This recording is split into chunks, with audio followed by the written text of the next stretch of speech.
bored me to death, and but it was all on open mic, and the whole, 500 drivers or whatever at the time could actually hear it. Not a good thing to happen. But we, Paul and myself, did our license. They took him off the circuit after. Yeah, it was you. Probably was. But yeah, it might as well have been.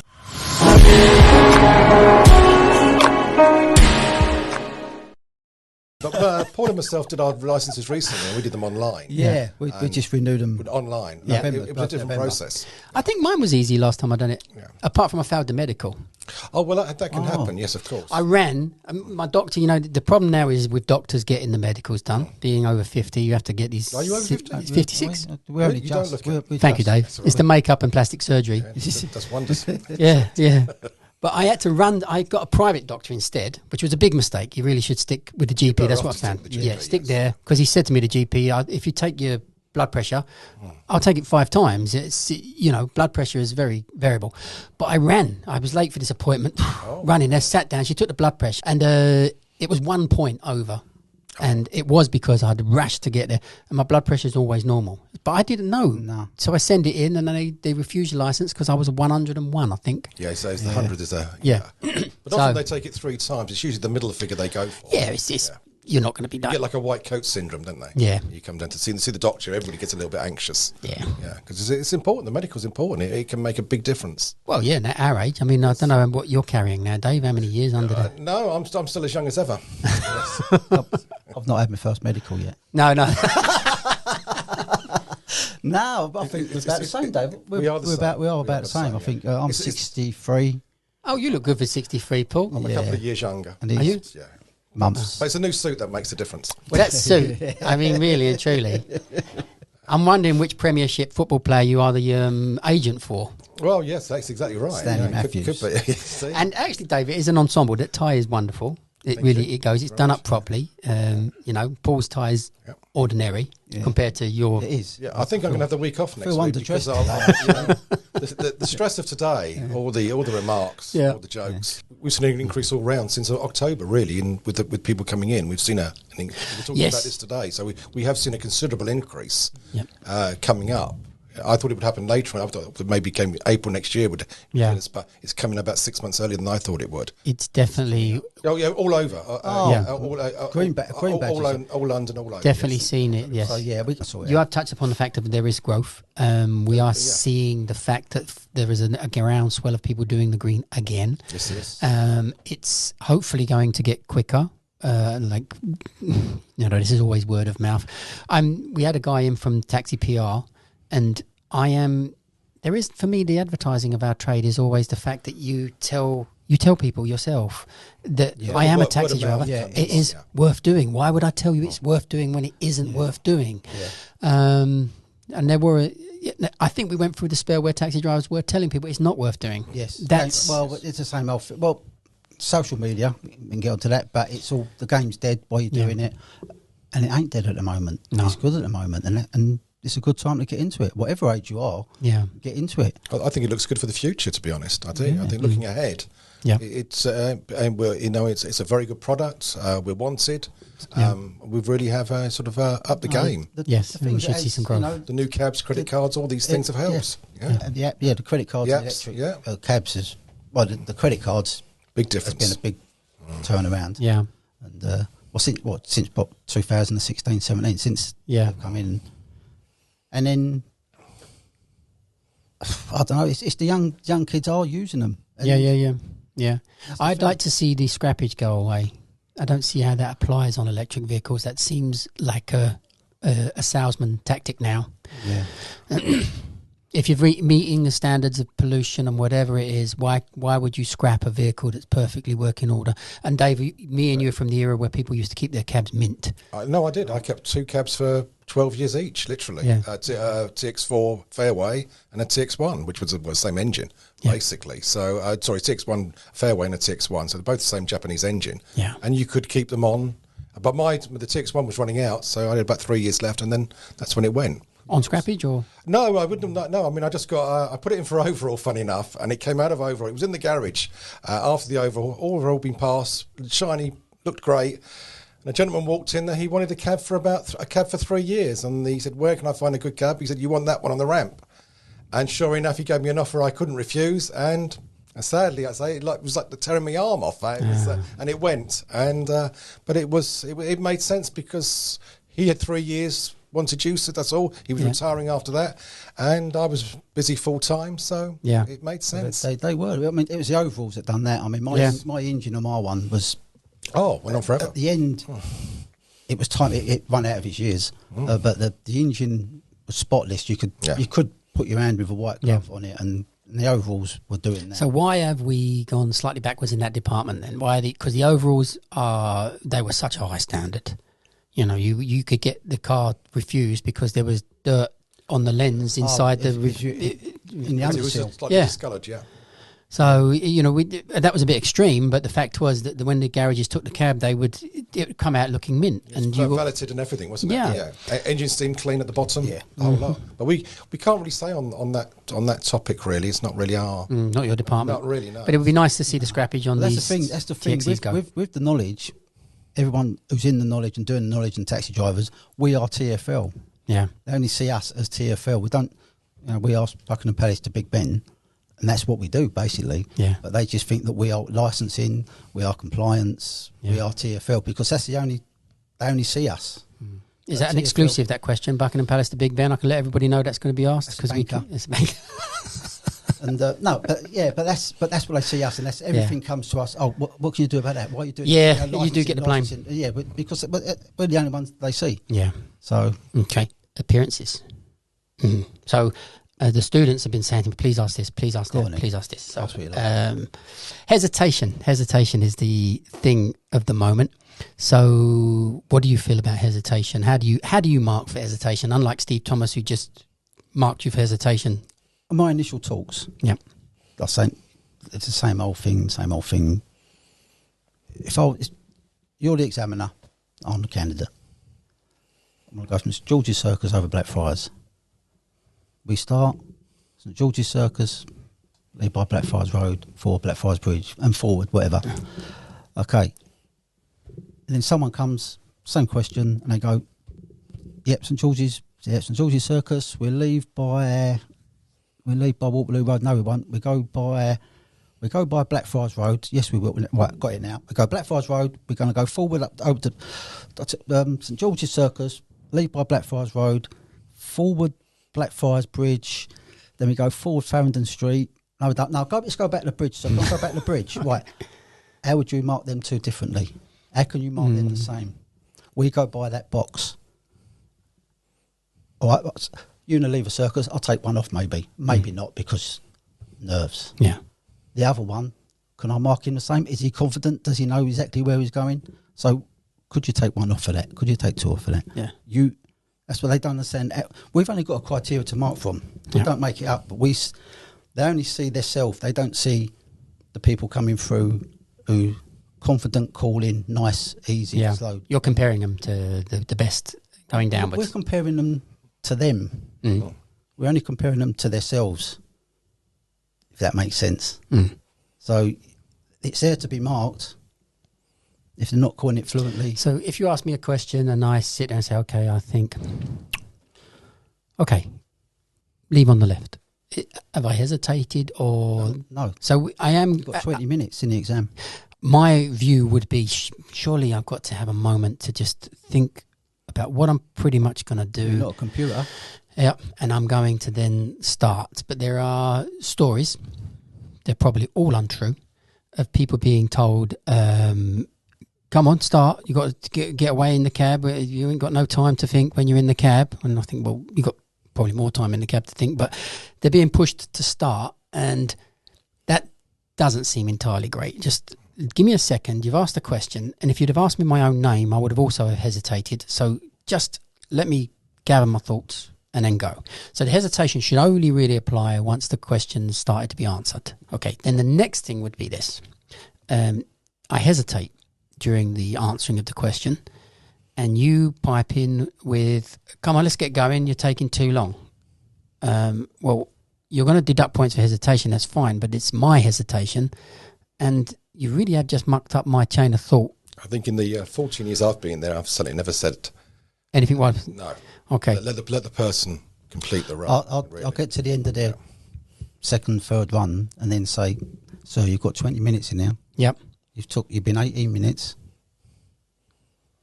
So if you interrupted me, I would have you while you was doing the run. Yep. Why would I do that? You're up in the ante in a sense. If the examiner does that, they're basically making my question harder because you're putting me off. Right. And so is the examiner helping, or is he putting off? That's a distinction there.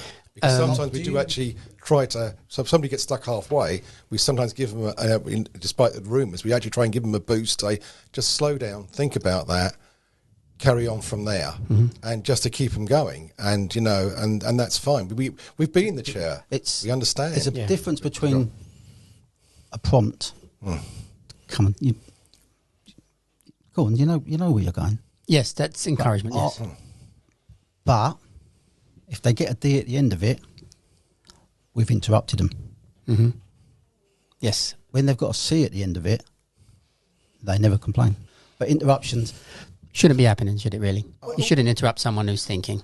No, I mean, often people do get stuck, and they know where they're going. Nerves can take over. It's like if I was giving a talk, if I was doing a guided tour, for instance, I could be doing a guided tour of Covent Garden, and suddenly my brain just stops. Yep. I can't think of what I'm going to do. You allow people time to cover, or maybe I'll give you a prompt. You just need Grosvenor Gardens there. We're not out to actually fail them. We get some candidates at the beginning of a run, let's say, and they want to actually work out the whole run before they start. Now, that's all very well doing that, and we're sitting there, and you can hear the candidate going through left, right there, and then they think, no, I want to change that now, and I want to go again, and I want to go again. This is before they start the run. And the time is ticking in that sense. But and also from the candidate's point of view, you've now got so many options. Yep. You've got 5 or 6 options, whether the first one would have probably been the better one overall, the instinct. Nearly always. Nearly always, yes, absolutely right. But you've now got 5 or 6 options, then the run starts, and then they stop and think, no, I wanted route C. And then, so you're going back and forth. It's a very different from, as you said, in the filming, if you were in the room and see what actually happens, because the 20 minutes, I know the candidate can't time the 20 minutes. I couldn't time when I was in my exams. I couldn't tell you when I was in there for 5 minutes or half an hour. Yeah. You just lose track of time. No, I know. So that's what happens. And the idea behind that was that when I want to query some of the appearances, I know full well that you ask the student what happened, and when they're actually conveying to you what happened, they make 4 or 5 mistakes in their conveyance of a story that's already been through their head. So how are you making mistakes with you're telling me you said this, and this road? Yeah, well, that didn't make sense. No, what I meant was this, and this road. Yeah, that makes sense, but you had one go to get it. How do you know you didn't say that in the first appearance? So they don't know what they're saying. If we make mistakes, we're quite happy to. I mean, Paul and myself. No, you've been great with any mistakes, and it's just the humility of everyone who's ever passed out. We have to accept we don't know everything, and we're not unhuman. The last thing you'd want to do is, let's say you took off 10 marks for an illegal turn. I've done it. I've made a mistake, gone home at night, and suddenly it's been on my mind. And the next day I've gone back, checked it. Made an error. I've rung the candidate back. Got Katie's okay on it. I said to him, sorry, I apologise. Entirely my fault. 10 marks are back. You've got a C back. We'll change the card when you come in, and all it gets go through Katie as well. Absolutely fine. And Paul's done it, and all the examiners have done it. We're human beings. We do make errors. We don't wish to. We want to get it right, and we want to be fair and honest about it. We're making shorthand notes of. Yeah, I write the whole runs down. What they're saying. Yeah. Like I'll do Waterloo Bridge is WAT with an arch on the top, so I know where they're going and what they've got. You haven't got time to make that up. Yeah. You just listen to what they're saying, look at the map, and then you sort of know, because when they're calling the run, it sounds like a song. Yeah. And they sing the song, then it goes wrong. The words are wrong, then that's wrong. And that's the skill, isn't it? We can hear instantly the bad grammar. Yeah. So we're shorthand, bang, bang, bang. We can say Waterloo Bridge, wherever they're gone, bang, bang, bang, in 5 or 6 hieroglyphics. Yeah. And then you might get an email coming back, no, I didn't go there, I've done this. And you think, well, you haven't. But then it's our word against their word, but we've actually wrote down where they've gone, kind of thing, It's my rule of thumb on this always was, even when you was calling Blue Book as a beginner, the person who's calling would say, no, I definitely said it. But the person who's listening is nearly always right. You didn't say it. You can't do both at the same time. So it would make adjudications easier for you to sort of argue against this. My word, your word is a little bit archaic for nowadays. It is. That's what we've got at the moment, though. That's what we've got. But it's the majority of the governors write it down. Certainly we do write down as much as we can. Dave, you pointed out when you took an appearance that Mr. Chalcott hadn't even sat down. Well, I've sort of got to the chair slightly. Yeah. So this is another thing that the students have asked me to say. So is it fair that I walk in the room and you're saying, okay, let's go from, and I actually haven't sat down yet? I'll tell you for why. You've come in, got your iPad in the hand, you've got your phone in this hand, you're standing Good stuff. up. Okay, then we go from Waterloo Station, sir. Okay, I'll just put that side. Really, that happens. It's shocking.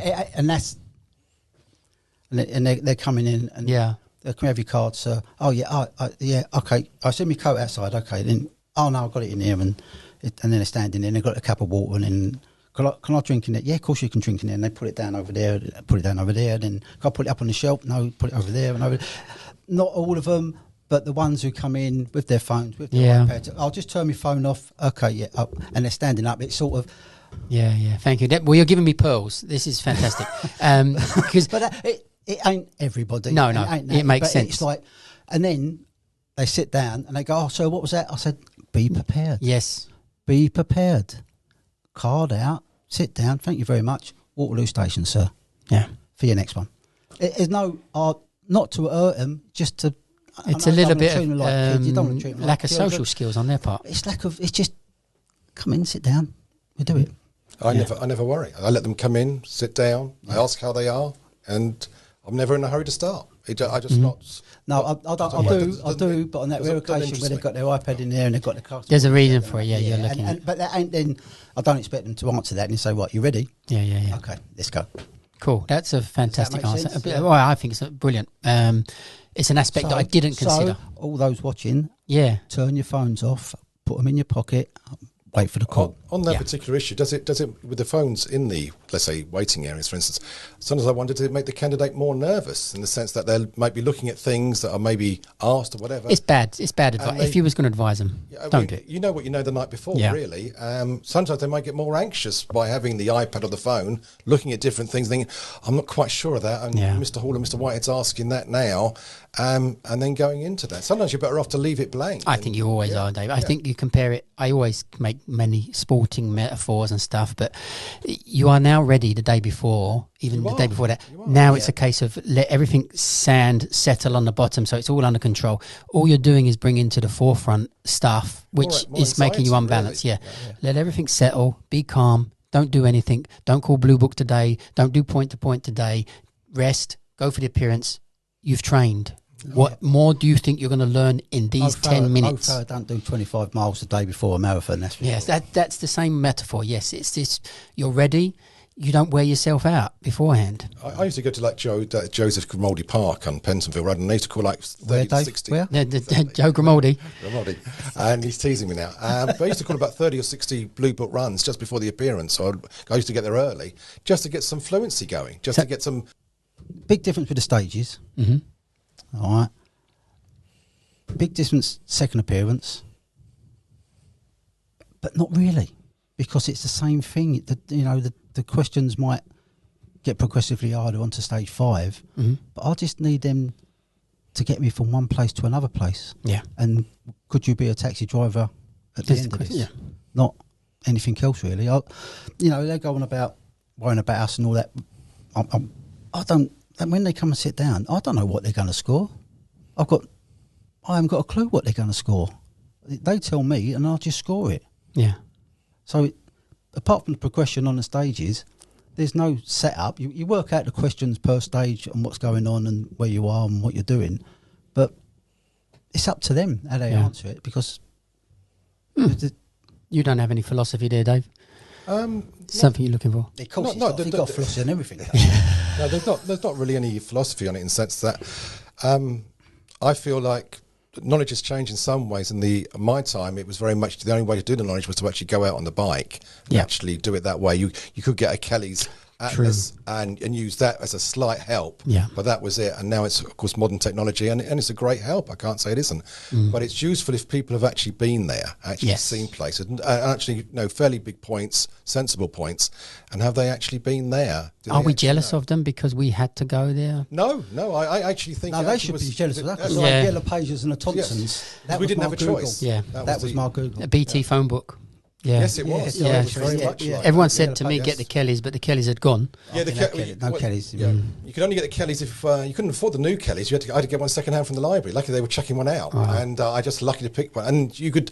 That was about the nearest you could get to it was on the edge of the road. They don't realise that when in the back of my scooters, and most scooters were phone books. Yeah. You'd stop and you'd be looking up door numbers. There's no googling or anything. Some cabbies carried the Kellys with them in the cab because if they got a point that or an obscure block of apartments, they'd look up the Kellys on that. It was a golden book. You've brought up another issue that was said to me today about someone saying that they should release a load of new points and let us know what they are. And I said, well, the idea for me behind new points is I'll ask it on a Monday, and I'm expecting people to start knowing it by the Friday because you had to go out. We used to have to chase and go out this stuff, and they definitely do not go out in the modern era we did. Just expand on that a little bit. I remember asking the Nomad Hotel, for instance, to give you an example, opposite the Royal Opera House in Bow Street.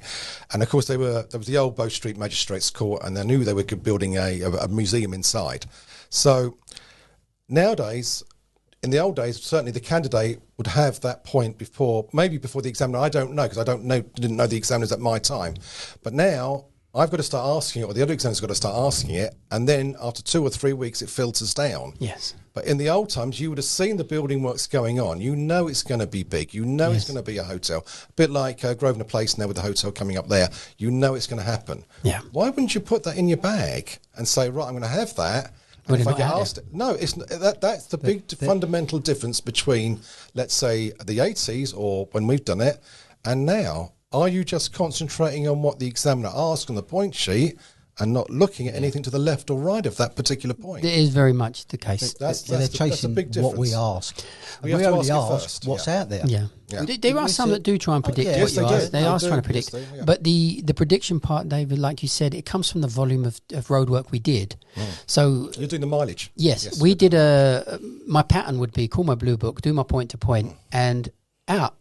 So now the pattern is do your blue book maybe, call point to point, and then go home, and then out on Saturday and out on Sunday. So my pattern would work differently. With the British Legion School was literally up at 3 o'clock in the morning, out for 6 hours on the bike till 10 o'clock. Because it was safer because you're safe in the morning without the traffic. Into the school at 10, points on the board, 3 hours, 4 hours calling over, home, hours sleep. Call over with a partner or another call over partner till 9 o'clock, and you did that for a year once you were on appearances, and that was the system. And weekend you did another 8 or 9 hours out on the bike each day. I had to do it before work. Yes, exactly right. Yeah, after work. Yeah, so but you had to fit it around work, so you had to cycling. All the way over to West London, hours and hours, and getting back, and that's why she said you're not going out on Saturdays. Yeah, so you've done, well, because otherwise it's just too much. So. Well, academically, the physical work should follow the mental work, not the other way around. So the physical work before the mental work is harder than do the mental stuff, then go out on a bike. You could do that until you drop. You could have a system. You've got to have a pattern, and but they don't have that now, do they? No, it's going out. That's the trouble. It is. Let's say the Other House Hotel in South Kensington. I mean, I was cycling over Albert Bridge one morning, and a friend of mine rang me and said, "Oh, my friend's got a new job in the bar, and it's at the other place." And I thought, "Oh, right, okay, not sure of that. This is the Harrington Hall Hotel." And I go around there, look at it. Oh, the old Harrington Hall's gone. The Other House Hotel, South Ken, is there. 5-star hotel, brand spanking new, lovely, absolutely lovely. Yeah. And of course, I've got to start asking it. Yes. Until it filters down, as you're saying, exactly the same thing on the Monday morning. Normally in the past, the candidate, the knowledge boy or girl, would have had that, gone, oh, that's new, that's there. Yeah. It's been there over 2 or 3 months. No. And the way you go. It would depend on the level you was at as well. If you was at the forefront, I will know that point by tonight. Yes, exactly right. And if you're at the back end, the 56s, then you would know it by Friday or Saturday. You wouldn't expect that. You got longer time before it starts. You got long, and you'd wait till 4 or 5, especially if you're asking it new. Yeah. And then wait for it to come down to the stage 3 and a later stage. But it's very isolated as well. If they do go out and look at a point, they look at a point, but they don't see what's next door, what's behind, what's next. Looking for what's coming, because you know that. Well, if you get that restaurant there, and by next week everyone gets it. There's good chances are when I was there, I took the name of the one next door to it. So on that note, right, we've been talking for nearly an hour and 20 minutes. So I only have one 10 minutes. We've said we're going to be boring. Talk for 5 minutes and you'll chuck us out. I think it's been wonderful. It's been one of the best podcasts I've done. We'd be the most boring here, so we thought you'd want to get rid of us quick. Yeah, that's what No, really. Best dressed. Amazed. We say that Dave is the best dressed. He's the best dressed Dave Hall I've ever seen, bar none. Yeah, bar none. Yeah. I mean, your wife won the lottery or something, Dave. Something's happened. What's happened? Well, she won the lottery marrying me. I think you get a lot of arguments with that one. Yeah. My last question is going to be: you are going to tell someone to do the knowledge. What's your advice to them? What are you going to say? I would say decide on a date you want to finish. In other words, don't let us decide the time you finish. If you want to, let's say, get married, like in my case, I wanted to get married, buy a house, because I'd worked for 2 companies, been made redundant, wanted my own business. And I decided, right, I want 18 months, 2 years, I want to complete. Plus I had pressure from the father-in-law. And so literally, why not you decide, say, right, 2 years, I want to finish it, especially if you're full-time. Yeah, and I'm going to work to that goal. I'm going to do everything I can and I mean full time. I mean going out, every day. That's what I would be doing, pointing everything, doing all the things you've mentioned, Dean, and going for it. And say, I want that green badge then. Absolutely. And I'm going to work towards that. And I'd try and come off the 56s as fast as I possibly could. Absolutely, great advice. Yeah. Paul, well, the first one, yes, do it. Of course, yeah. Get your runs done. Get your 320 runs done as quick as you can. Mm-hmm. Or 640, we like 640, but get them 320s. The 2 years is not a target. Get it done before that 2 years, because that just makes it a lot longer. Get it done, get on appearances, and keep going out, because they do the runs. I've done 320 runs. Yeah, when's the last time you drove Manor House to Gisborne Square? 3 years ago. Mm-hmm. Keep going out on a bike and keep working it and go over them and over them. The blue book is the bones. Yes, and you got to get them under your belt, and they link up to everything else. But get that done. Know the blue book. Call it over every day. Even if you've got no intention, you're going to a wedding, you're going to a christening. In that morning while you're in the bath, you're getting ready. Call over a couple. Might get it wrong. Go back later. Have a look at it, but call over every day and get out and keep going out and out and out. Wonderful. And call your points, because if you've seen it a month ago and you haven't called the points, you forget. Yeah, it's human nature. But what I will say is, don't cheat yourself, because that's what happens a lot. Are you going out? Yeah, I'm going out. You're not really going out. You're saying you're going out and you're doing it, but you're not really doing it. So don't cheat yourself. They do cheat themselves. They cheat themselves by trying to do what's the easiest aspect of whatever the knowledge is. I'll do more of that. The thing is, they want to get through the knowledge to be a taxi driver, but you don't cheat on the knowledge, because that is your apprenticeship to be the taxi driver. Mm-hmm. So get through that, do it properly, and you will be a taxi driver. If you cheat on that, it's going to take you longer to be a taxi driver. When people look at it, when I work on the weakest areas, I for some reason I didn't like WC1, Tottenham Court Road, Gower Street. I just didn't like it. I couldn't tell you why. You lost it now, Dave. Yeah, yes, exactly right. So, and I've drawn maps on it now, so there we go. But I mean, that was my thing. And in the end, I decided, right, bang, Saturday mornings there, bang, till it came. So why not make the areas you feel uncomfortable with, let's say. Your strongest ones. So work on the weak areas. Yep. And take it up from there, because sure enough, sometimes you just get asked that particular area. It just happens, and then you can shine on the actual. I always felt that. Yeah, if you're weak, don't complain about being weak. There, that's right. Go there and make it a strong place. Sorry, it was Nigel Hawthorne. Nigel Hawthorne. It took you an hour and 20 minutes to think of that, David. That's hesitation. That's a D for you today, Mr. Hall. Well, I don't think anybody get a 2 off for that. It's all right. Wonderful actor. And wonderful guest. Really. Thank you very much for coming along. It's been amazing. And I'm sure people are going to benefit from much of what you've said and feel a lot clearer about things, I hope. It was really insightful. I'd love to have you back one day. Okay. And maybe we can get Jane Ayres and Mark Gunning maybe to come in, or anyone else. But that was really... Thank you. Were you surprised we came in, or were you? No, I wasn't surprised. I think there would have been...